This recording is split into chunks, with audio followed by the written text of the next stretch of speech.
This is your Performance Multiplier, powered by Liquid IV Hydration Multiplier. Fuel your play. I'm Chris Hassel, taking a closer look at the Philadelphia Eagles. We are with Philly today. Our Bryant McFadden and Jonathan Jones out there reporting that Jalen Hurts was on point. Threw 5 touchdowns today, no picks, a bunch of deep balls. He was 14 for 20 unofficially. One of those touchdowns, a long 40-yarder in between defenders to A.J. Brown.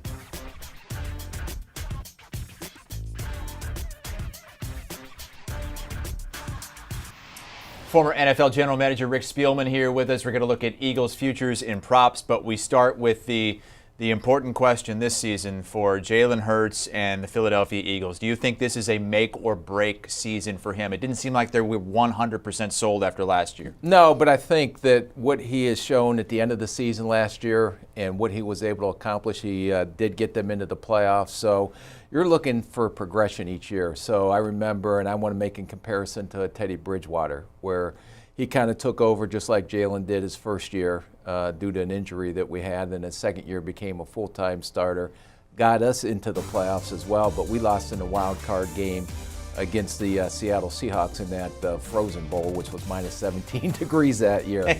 And then his third year, Teddy was having an outstanding camp and played very well in the preseason. And if you look what Jalen did in his first preseason game, he went 6 for 6, 80 yards and a touchdown. Also, the other thing to make note of, Jalen has had a lot of different offensive coordinators. So this is the second year in a row that he's going to hear that same voice in his head and Nick Sirianni and what he's going to do in the offense. So I think they understand what he does best now and will tailor some of the offense towards him, which I think we'll see Jalen Hurts take a big jump this year. Well, he is a dual threat quarterback. He rushed for 784 yards in just 15 games last season. His over-under for rushing yards this season, 700.5, 700.5. So over 700 or under? I'm going to say 701. Okay. So he'll be just over. I think he'll be over, because I think what he does best and what he did through his collegiate career is make plays with his legs. And you've seen when Philadelphia adjusted their offense, he was throwing the ball 30 or 40 times a game in the first 5 or 6 games. All of a sudden, his attempts went down, but there he became the number one or one of the top rushing teams in the NFL. And a lot of it had to do with him. And in fact, he led the team in rushing last year over anyone on that roster. So I think he'll continue to use his legs to make plays, and I think he'll definitely go over 700 yards rushing this year. Only player in NFL history with 4,000 passing yards and 1,000 rushing yards through 20 career starts. Rick says over 700 rushing yards. He has a new toy to play with, though, through the air. A.J. Brown, they've looked really good in camp together. He went over 1,000 yards receiving in his first two seasons, each of his first 2 seasons with Tennessee. Did not do that last season. What about this year? Yeah, and the reason he didn't do it last year is he only played in 13 games because he missed some time. But I think he'll go over 1,000 yards this year, because he's not the only weapon that they have on offense, okay? They have Devontae Smith, who had a great rookie year last year, almost had 1,000 receiving yards himself, just under at 900 and something. And a guy that I think is undervalued is Dallas Goedert and what he does from the tight end position. And he became a major factor in their passing game last year, and he was second on the team in receptions last year. But A.J. Brown, the incredible stat, as you see right there, is that he averages 10.2 yards per catch. And that's 4th in the league right now to some pretty good players that are right up in front of him. So I think with teams not being able just to focus on A.J. Brown, that they have to worry about some other aspects of their offense. And when you have a dual threat quarterback, that gives defensive coordinators nightmares on how do you cover an A.J. Brown, a Devontae Smith. How do you stop a Jalen Hurts from using his legs to make plays as well? Yeah, if you've got them all covered, Hurts can use those legs, and we saw, as you talked about, what they did on the ground last season when they really committed to the run. They won 9 games last year, a little bit of a surprisingly good season for the Eagles. Not much was expected of them. They snuck into the playoffs. Expectations a little bit higher this year. The total wins set at 9.5.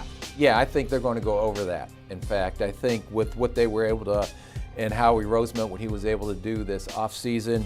They have, first, the 30th easiest schedule in the league next year. So that's going to play in their favor. Although last year, I believe they were 0-6 against playoff teams. But you look at what Howie Roseman was able to do, trade for A.J. Brown in the first round in the draft this year, to add a Jordan Davis, to add a Nakobe Dean, who I think will be two impact rookies on their defense.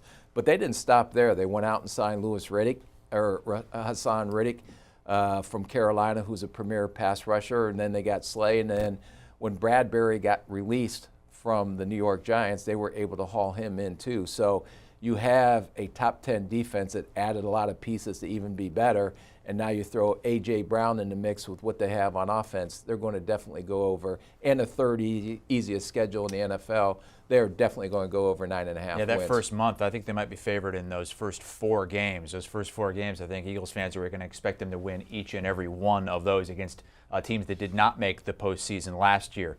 The Cowboys are still the favorites in that division in the NFC East. They won 12 games last year, but they're not that big of a favorite right now against the Eagles in that division. The Cowboys are plus 130, Eagles plus 155. Yeah, I'm going to go with Philadelphia winning the division this year. And I think with Dallas being as inactive as they were during the regular season or during the off season, and Philadelphia making all those additions, I think they're going to pass the Dallas Cowboys this year and become the NFC East champions. All right, Eagles to win the division. You like the over the win totals. You like over A.J. Brown, 1,000 receiving yards, over Jalen Hurts, 700 rushing yards. Let's talk week 1 specifically. If you've been watching Hard Knocks, they're taking on the Detroit Lions, and a guy that'll fight you whether or not you have one cheek or two. Or bite your so kneecaps off, whatever, Dan Campbell. and drink a large cup of coffee. But it's tough. You got to give points on the road. Eagles -4 in Detroit. What's your play for week 1? Well, I'm going to go against everything I just said. I think they're going to lose week 1 in Detroit. We played against the Lions twice last year, and if you look at the losses that they had, I mean, Baltimore kicked a 66-yard or whatever field goal to beat them at the end. They are a very tough team at home. We had went up on them, and they came back in the final 2 minutes of the game after we took the lead and came back and scored on us. They won 3 of their last 3 games. So I'm pretty bullish on the Detroit Lions this year. But I think Philadelphia, everything that I stated earlier, will definitely accomplish that. But I think they're going to struggle. And I can tell you that stadium in Detroit's going to be rocking week 1 with all the everything from the Hard Knocks and all the enthusiasm that's going on right there in that football team. And boy, have to win by more than 4 points to cover, too. That's tough in the NFL when you're given more than a field goal on the road. So Rick going everything Eagles except for week 1 has them losing in Detroit against the Lions. Going to be a Dolphins camp tomorrow with Pete Prisco. We look forward to that coverage. And then Thursday, we are with the Washington Commanders as our training camp tour continues this week on HQ. Do you want a sports network that delivers everything that matters about the game? The highlights, the picks, the instant analysis, no yelling, no fake debates, no politics. Hit the subscribe button and never miss a moment.